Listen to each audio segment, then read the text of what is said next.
आइए सुनते हैं माता सीता की कहानी। माता सीता ने धरती माता को साक्षी मानकर अपनी पवित्रता की परीक्षा एक बार फिर से दी। इसके बाद धरती माता प्रकट हुई और अपने साथ माता सीता को ले गईं। अयोध्या के राजमहल में फटी हुई धरती में माता सीता समा गईं।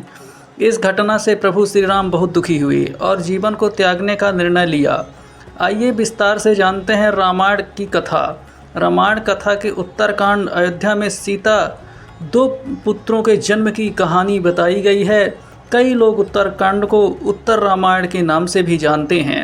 उत्तरकांड अध्याय के अनुसार जब श्री राम और सीता लक्ष्मण के साथ अयोध्या लौटकर आते हैं तो कुछ समय बाद अयोध्यावासी माता सीता के चरित्र पर बातें करते हैं। जब प्रभु श्री राम तक यह समाचार पहुंचता है तो वे वेश बदलकर प्रजा की बीच जाकर उनके विचार जानते हैं। इसके बाद दुविधा की स्थिति में प्रभु श्री राम अपने भाई लक्ष्मण से सीता को वन में छोड़ आने को कहते हैं। इस दौरान सीता जी गर्भवती होती हैं। महर्षि वाल्मीकि के आश्रम में सीता जी लव और कुश नाम के दो बालकों को जन्म देती हैं। इसके बाद घटनाक्रम के बाद लव और कुश अयोध्या में जाकर अपने पिता श्री राम से मिलते हैं। आइए विस्तार से जानते हैं सीता के धरती में समाने और इसके बाद की कहानी। लव और कुश ने श्री राम को बताई अपनी सच्चाई। लव कुश को एक पराक्रमी योद्धा तो थे ही, साथ ही उन्हें कला और संगीत का भी ज्ञान था। एक दिन लव और कुश के गायन के लिए अयोध्या के राजमहल में आए। यहाँ आकर उन्होंने अपना परिचय दिया। वे लव और कुश हैं और उनकी माता का नाम वन देवी है। इसके बाद महर्षि वाल्मीकि ने आकर प्रभु श्री राम को बताया कि वह लव और कुश उनके और देवी सीता के दो पुत्र हैं। देवी सीता का नाम ही वाल्मीकि आश्रम में वन देवी रखा गया था। प्रभु श्री राम की पुत्रों की समाचार सुनकर अयोध्यावासी खुशी से झूम उठे। महर्षि वाल्मीकि की बात सुनकर प्रभु श्री राम ने कहा, सीता आकर स्वयं अपने चरित्र का प्रमाण देगी तो प्रभु श्री राम सहज ही सब कुछ स्वीकार कर लेंगे। इसके बाद अयोध्या के राजमहल में देवी सीता आती हैं। सीता जी अपने चरित्र का प्रमाण देते हुए हाथ जोड़कर और प्रभु श्री राम को देखे बिना कहती हैं, यदि मैं पवित्र हूँ और मैंने प्रभु श्री राम के अतिरिक्त किसी और के बारे में सोचा भी ना हो तो धरती माँ आप में समा जाऊँ। कृपया मुझे अपने साथ ले चलो। सीता के मुख से यह बात सुनकर राजमहल की धरती तुरंत फट गई और स्वयं देवी धारा आकर सीता को अपने साथ ले गई।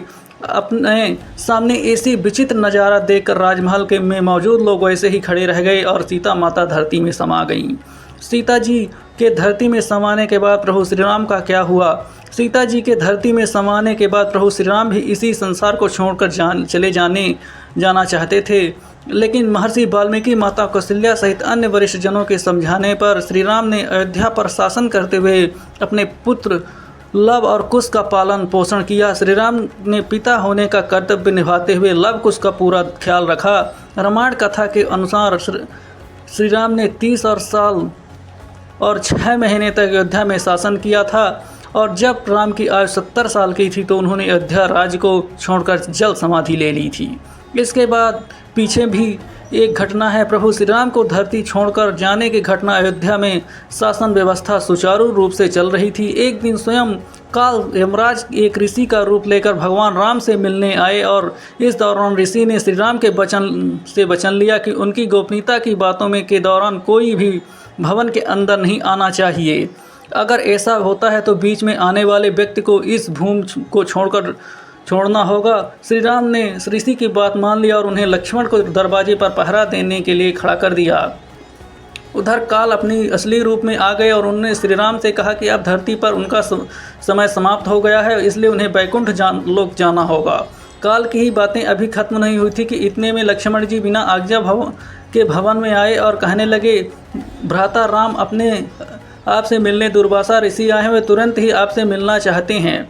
मैं उन्हें बहुत रोका लेकिन उन्होंने अयोध्या नगरी को साथ देने का बात कह दी, इसलिए प्रजा की रक्षा के लिए मुझे आपकी आज्ञा अवहेलना करनी पड़ी। इस तरह प्रभु श्री राम ने ली जल समाधि। लक्ष्मण जानते थे कि अब उन्हें वचन के अनुसार भूमि छोड़ना होगा। लक्ष्मण शेषनाग का रूप थे, इसलिए उन्हें विष्णु के अवतार श्री राम के जाने से पहले जाना ही था। इसलिए लक्ष्मण जी ने जल समाधि लेकर अपने मनुष्य शरीर को त्याग कर शेषनाग का रूप ले लिया। वहीं प्रभु श्री राम ने अपने सभी भाइयों के में राज्य बांटा। लव को लवपुरी का राजा बनाया और कुश को अयोध्या नगरी का राज सिंहासन दिया। इसके बाद प्रभु श्री राम सब कुछ त्याग कर समुद्र की तरफ चल पड़े। प्रभु श्री राम ने जल समाधि लेकर मनुष्य शरीर त्यागा और विष्णु रूप लेकर वैकुंठ गमन कर गए।